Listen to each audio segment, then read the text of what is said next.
Hi, y'all. I'm going to be reading Thank You, Ma'am by Langston Hughes. She was a large woman with a large purse that had everything in it but hammer and nails. It had a long strap, and she carried it slung across her shoulder. It was about 11 o'clock at night, and she was walking alone when a boy ran up behind her and tried to snatch her purse. The strap broke with the single tug the boy gave it from behind. But the boy's weight and the weight of the purse combined caused him to lose his balance. So instead of taking off full blast as he had hoped, the boy fell on his back on the sidewalk and his legs flew up. The large woman simply turned around and kicked him right square in his blue jean sitter. Then she reached down, picked the boy up by his shirt front, and shook him until his teeth rattled. After that, the woman said, "Pick up my pocketbook, boy, and give it here." She still held him, but she bent down enough to permit him to stoop and pick up her purse. Then she said, "Now ain't you ashamed of yourself?" Firmly gripped his shirt front, the boy said, "Yes'm." The woman said, "What did you want to do it for?" The boy said, "I didn't aim to." She said, "You a lie." By that time, 2 or 3 people passed, stopped, turned to look, and some stood watching.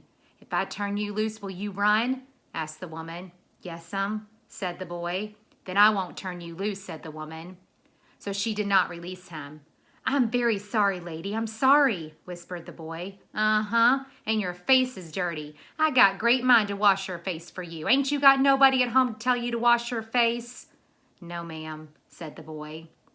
"Then it will get washed this evening," said the large woman, starting up the street, dragging the frightened boy behind her. He looked as if he were 14 or 15, frail and willow wild, in tennis shoes and blue jeans. The woman said, "You ought to be my son. I would teach you right from wrong. Least I can do right now is wash your face. Are you hungry?" "No, ma'am," said the bean-dragged boy. "I just want you to turn me loose." "Was I bothering you when I turned that corner?" asked the woman. "No, ma'am." "But you put yourself in contact with me," said the woman. "If you think that contact is not going to last a while, you got another thought coming. When I get through with you, sir, you are going to remember Miss Luella Bates Washington Jones." Sweat popped out on the boy's face, and he began to struggle. Mrs. Jones stopped, jerked him around in front of her, put a half Nelson around his neck, and continued to drag him up the street. When she got to her door, she dragged the boy inside, down a hall, and into a large kitchenette-furnished room at the end of her house. She switched on the light and left the door open. The boy could hear other roomers laughing and talking in the large house. Some of their doors were open, too, so he knew he and the woman were not alone. The woman still had him by the neck in the middle of her room. She said, "What is your name?" "Roger," answered the boy. "Then, Roger, you go to that sink and wash your face," said the woman, whereupon she turned him loose at last. Roger looked at the door, looked at the woman, looked at the door, and went to the sink. "Let the water run until it gets warm," she said. "Here's a clean towel." "You going to take me to jail?" asked the boy, bending over the sink. "Not with that face. I would not take you nowhere," said the woman.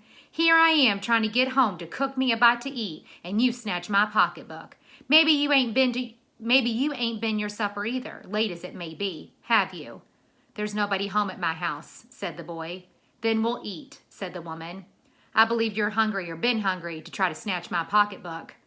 "I wanted a pair of blue suede shoes," said the boy. "Well, you didn't have to snatch my pocketbook to get some suede shoes," said Miss Luella Bates Washington Jones. "You could have just asked me." "Ma'am?" The water dripping from his face. The boy looked at her. There was a long pause, a very long pause. After he had dried his face and not knowing what else to do, dried it again. The boy turned around, wondering what next. The door was open. He could make a dash for it down the hall. He could run, run, run, run. The woman was sitting on the daybed. After a while, she said, "I were young once. I wanted things I could not get." There was another long pause. The boy's mouth opened. Then he frowned, but not knowing he had frowned. The woman said, "Uh-huh. You thought I was going to say but, didn't you? You thought I was going to say but I didn't snatch people's pocketbooks. Well, I wasn't going to say that." Pause. Silence. "I've done things too, which I would not tell you, son, neither tell God if he didn't already know. So you sit down while I fix us something to eat.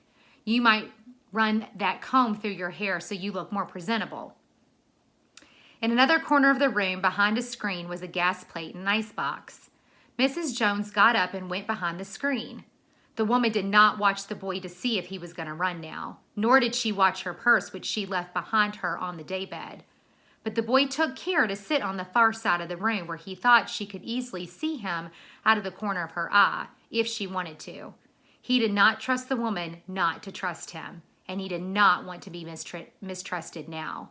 "Do you need somebody to go to the store?" asked the boy. "Maybe to get some milk or something?" "Don't believe I do," said the woman, "unless you just want sweet milk yourself.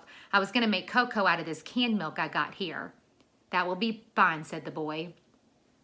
She heated some lima beans and ham she had in the icebox, made the cocoa, and set the table. The woman did not ask the boy anything, where he lived or his folks, or anything else that would embarrass him. Instead, as they ate, she told him about her job in the hotel beauty shop that stayed open late, what the work was like, and how all kinds of women came in and out, blondes, redheads, and Spanish. Then she cut him half of her 10-cent cake. "Eat some more, son," she said. When they were finished eating, she got up and said, "Now here, take this $10 and buy yourself some blue suede shoes. And next time, do not make the mistake of latching onto my pocketbook, nor nobody else's, because shoes come by devilish like will burn your feet. I got to get my rest now, but I wish you'd behave yourself, son, from here on in." She led him down the hall to the front door and opened it. "Good night. Behave yourself, boy," she said, looking out onto the street. The boy wanted to say something else other than "Thank you, ma'am" to Miss Luella Bates Washington Jones, but he couldn't do so as he turned at the Baron's stoop and looked back at the large woman in the door. He barely managed to say thank you before she shut the door, and he never saw her again. The end.